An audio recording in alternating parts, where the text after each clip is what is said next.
বিতর্কিত একটি নির্বাচনের পরবর্তী আজকের এই 11 দলীয় প্রতিবাদ সমাবেশে উপস্থিত সংগ্রামী সভাপতি, সংগ্রামী সমাবেশ, আমরা আশা করেছিলাম বহু রক্ত, জীবন, অনেক অশ্রু আর ঘামের বিনিময়ে অর্জিত জুলাই বিপ্লব পরবর্তী বাংলাদেশের মানুষ তাদের ব্যালটের অধিকার ফিরে পাবে, কিন্তু দুর্ভাগ্যজনকভাবে 12ই ফেব্রুয়ারি মানুষের ব্যালটের অধিকারের সাথে নির্মম তামাশা করা হয়েছে। সারাদিন শান্তিপূর্ণ নির্বাচনের প্রকাশ্য নাটক সাজিয়ে সন্ধ্যার পর থেকে সূক্ষ্ম ইঞ্জিনিয়ারিং এর মাধ্যমে টার্গেটকৃত ব্যক্তিদেরকে জাতীয় সংসদে যাওয়ার পথে প্রতিবন্ধকতা সৃষ্টি করা হয়েছে।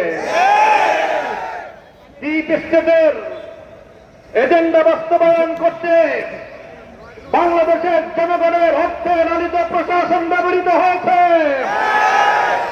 সিসি আপনাকে বলতে চাই, আপনার পূর্ববর্তী সিসির পরিণাম থেকে আপনি শিক্ষা গ্রহণ করুন। আমরা যে আপত্তি জানিয়েছি, সঠিক তদন্তের মাধ্যমে জনগণের ব্যালটের অধিকার যদি ফিরিয়ে না দেন, বাংলার মানুষ জোর করে তাদের অধিকার কেড়ে নেবে ইনশাআল্লাহ। আপনাদের এই প্রহসনের প্রতিবাদ করার পর গোটা বাংলাদেশ জুড়ে আমাদের 11 দলীয় নির্বাচনী ঐক্যের নেতা কর্মী সমর্থকদের উপর যেই পৈশাচিকতা চালানো হচ্ছে, আমাদের বোনদেরকে ধর্ষণ করা হয়েছে, আমাদের মা বোনদের স্মৃতিহানি শুধু নয়, তাদেরকে শারীরিকভাবে লাঞ্ছিত করা হয়েছে, আমাদের বাড়ি ঘরে অগ্নিসংযোগ করে বাংলাদেশে আবার নতুন করে ফ্যাসিবাদ ফিরিয়ে আনবার পায়তারা চালানো হচ্ছে। মনে রাখবেন, রক্ত দিয়ে যে জুলাই বিপ্লব হয়েছে, সেই বাংলাদেশে আর কোনদিন ফ্যাসিবাদ ফিরে আসতে পারবে না ইনশাআল্লাহ।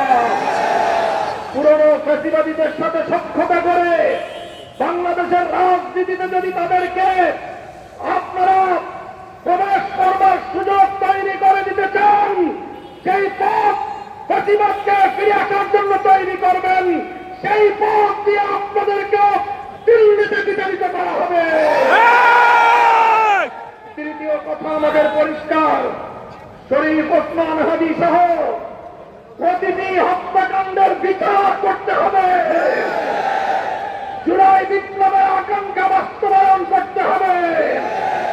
জুলাই স্প্রিট থেকে যদি এক চুল পরিমাণ বাংলাদেশকে বিচ্যুত করার ষড়যন্ত্র করা হয়, জুলাই যোদ্ধারা আবার মাঠে নামবে, আবার মাঠে নামবে।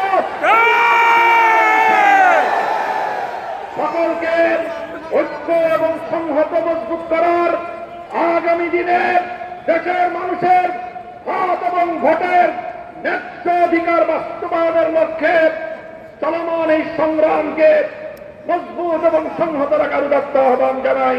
নাসরুম মিনাল্লাহি ওয়া ফাতহুন করিম।